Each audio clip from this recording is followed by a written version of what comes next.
आज हम बात करेंगे लाल किताब में सूर्य जब तीसरे घर में बैठते हैं तो कैसा रिजल्ट देते हैं। हमने और भी अन्य वीडियो बना रखी है लाल किताब की, आप जाके प्लेलिस्ट में चेक कर सकते हैं। डिस्क्रिप्शन में उनका लिंक हमने दिया हुआ है।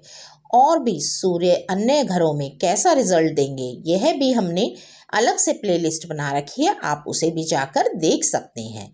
शनि भी कैसा रिजल्ट देते हैं पहले घर में और दूसरे घर में, यह भी हमने बना रखा है, वह भी आप जाके प्लेलिस्ट में चेक कर सकते हैं। हमने उसका लिंक डिस्क्रिप्शन में दे रखा है। तो आइए वीडियो शुरू करते हैं।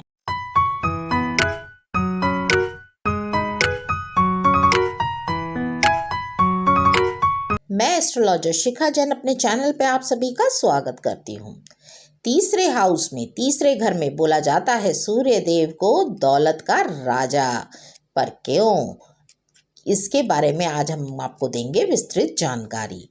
तीसरे घर में जब सूर्य बैठते हैं तो लाल किताब के हिसाब से वह कर देते हैं व्यक्ति को माला माल, क्योंकि तीसरा घर है हमारा परिश्रम का और सूर्य देव जहाँ बैठते हैं वहाँ पर बहुत ही परिश्रम आपको करवा देते हैं। सूरज की रोशनी में आप चमको नहीं, ऐसा तो हो ही नहीं सकता। सूर्य देव आपको फेम भी दिलवाते हैं यहाँ पे और आपको स्ट्रगल भी करवाते हैं। आपको इतनी मेहनत करवाते हैं, इतनी मेहनत करवाते हैं कि व्यक्ति को एक आदत सी पड़ जाती है कि मेरे को इस काम को पूरी तरह से अच्छे से, जब तक उसकी सेटिस्फेक्शन नहीं हो जाती तब तक वह व्यक्ति उस काम को छोड़ता ही नहीं है। जब एक काम को इतनी शिद्दत से करा जाए तो वह काम तो निखर कर आता ही है सूर्य की तरह। कहीं ना कहीं सूर्य से हमारे व्यक्तित्व का भी पता चलता है। और जब तीसरे घर में सूर्य बैठते हैं तो व्यक्ति को अपने चरित्र की तरफ विशेष ध्यान देना चाहिए, अपने चरित्र को ठीक रखना चाहिए, ज़्यादा गलत संगति में नहीं जाना चाहिए। ज़्यादा क्या, गलत संगति में जाना ही नहीं चाहिए। आपको अपने किसी भी बुरी आदत अगर आपको है तो वह आपके परिश्रम में हो सकती है बहुत ही रुकावटें, या आपकी है बहुत ज़्यादा यारी दोस्ती, तो यह भी चरित्र में ही आता है, तो उसको कीजिए थोड़ा सा कम, नहीं तो सूर्य देव दे सकते हैं आपको बुरा प्रभाव। क्योंकि यहाँ पर जब सूर्य देव बैठते हैं तो वो एक ही डिमांड करते हैं कि आप अपने चरित्र को रखिए बिल्कुल साफ सुथरा, क्योंकि सूर्य देव कहीं ना कहीं हमारे चरित्र को, हमारी आत्मा को दर्शाते हैं।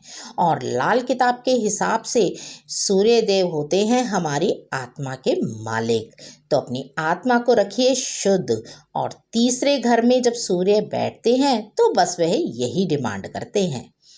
यदि आपने रखा अपने चरित्र को ठीक तो आपको सफलताओं की सीढ़ी से चढ़ने से कोई नहीं रोक सकता। आप दिन पर दिन तरक्की करते जाएंगे। लाल किताब के अनुसार तीसरा घर है आपका बुध देव का।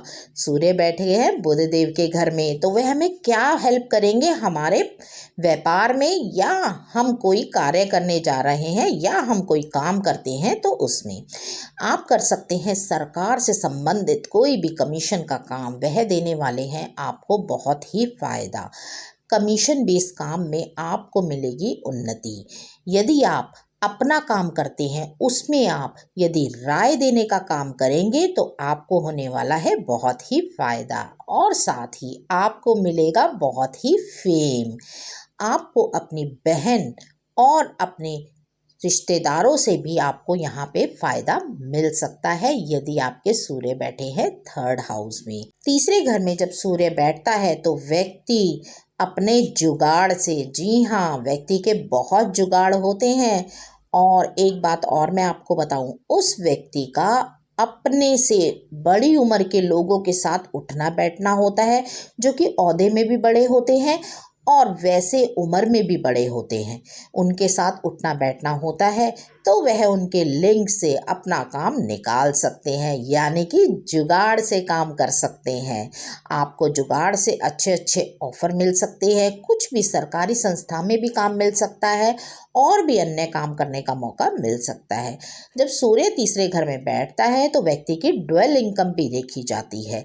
वह कई बार सरकारी नौकरी या किसी अच्छी नौकरी में अपना स्थान प्राप्त करता है और साथ ही साथ कुछ ऐसा काम करता है जो साइड बाय साइड उसका चलता रहता है, और चलता ही नहीं रहता, बहुत ही अच्छा चलता है।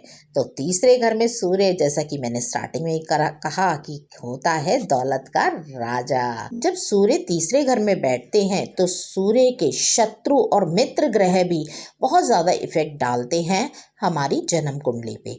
यदि सूर्य के शत्रु ग्रह 9th हाउस में यानी कि 9वें घर में बैठ जाए तो व्यक्ति के पिता और दादा आर्थिक तंगी से गुजरते हैं, और व्यक्ति अपने आप धन तो कमाता है परंतु उसे इतना स्ट्रगल करना पड़ता है, बहुत ही ज़्यादा अपनी लाइफ के अंदर उसे धक्के खाने पड़ते हैं।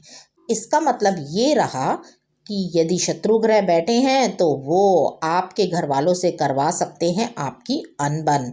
आपके यदि पीछे से धन है भी या जो भी संपत्ति है वो आपको भोगने नहीं देंगे।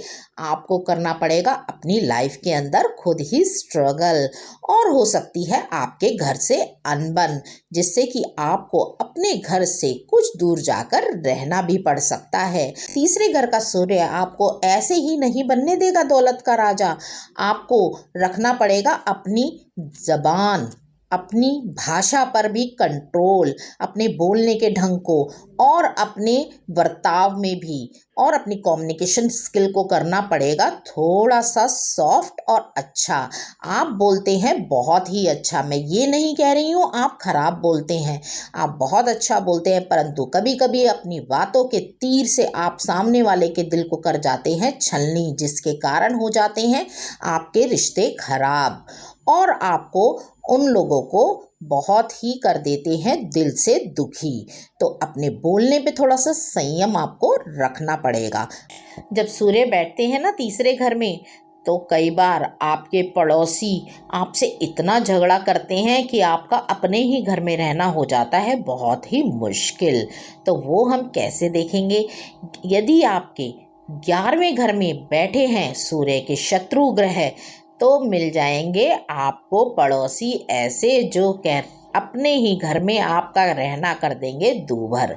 तो आप कहेंगे इसका क्या उपाय है, हम अपने घर में भी शांति से नहीं रह सकते हैं क्या? तो उसके लिए हमने उपाय की अपनी अलग से प्लेलिस्ट बना रखी है सभी घरों की। तो आपको मिलेंगे सूर्य के सभी उपाय। कभी पड़ोसी आपको त्योहारों पे कर देते हैं बहुत ज़्यादा परेशान, त्योहारों पे कई बार कुछ ऐसी अनहोनी घटनाएं हो जाती हैं जिससे हम हो जाते हैं बहुत ही दुखी, और त्योहारों का मज़ा हो जाता है किरकिरा। तो उसके लिए हम क्या करें उपाय? उसके लिए भी त्योहारों की एक अलग से प्लेलिस्ट है, आप उसे जाके देख सकते हैं, और आने वाले दिनों में हम उसमें और भी चीज़ें ऐड करेंगे। आप चैनल पे बने रहिए, और हाँ, चैनल को सब्सक्राइब ज़रूर कर दीजिएगा। अब करते हैं आगे बात। जब सूर्य हमारे तीसरे घर में होते हैं, लाल किताब की हम बात कर रहे हैं, इस पे आप विशेष ध्यान दीजिएगा। जब तीसरे घर में सूर्य होता है तो हम किस रिश्तेदार के साथ काम करें, क्योंकि बार बार रिश्तेदारों का नाम आ रहा है, तो किसके साथ काम करें और किसके साथ ना करें यह भी आपको जान लेना चाहिए।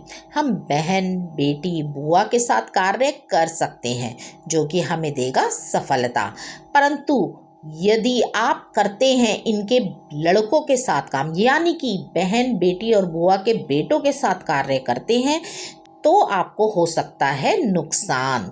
तो इसीलिए आपको ये बहुत ही बारीकी से देखना है आपको किसके साथ काम करना है, किसके साथ नहीं करना है। तीसरे घर में सूर्य बैठते हैं तो मैंने आपको कही थी कि आप अपना चरित्र ठीक रखें, परंतु यदि कोई आपके पैसे का गबन कर लेता है या कोई रिश्तेदार आपके साथ कर जाता है बेईमानी, तो आपको देना है उसे पलट के जवाब। ये नहीं कि आप चुपचाप बैठ जाइए। आप मेरी एक बात याद रखिए, सूर्य जब वहाँ बैठता है तो राजा बनाता है इंसान को, और राजा ऐसे ही नहीं बनते हैं। राजा के बनने के लिए आपको कई बार करना पड़ता है युद्ध, तो उससे पीछे ना हटिए, क्योंकि तीसरे घर में बैठ के सूर्य आपको उस चीज़ की हिम्मत भरपूर देता है, और आप किसी भी तरह से किसी से नहीं हार सकते। आपकी होगी हमेशा विजय। तो अपनी सत्ता या अपने समाज या अपनी प्रतिष्ठा को बचाने के लिए आप अवश्य अपने हक के लिए लड़िए।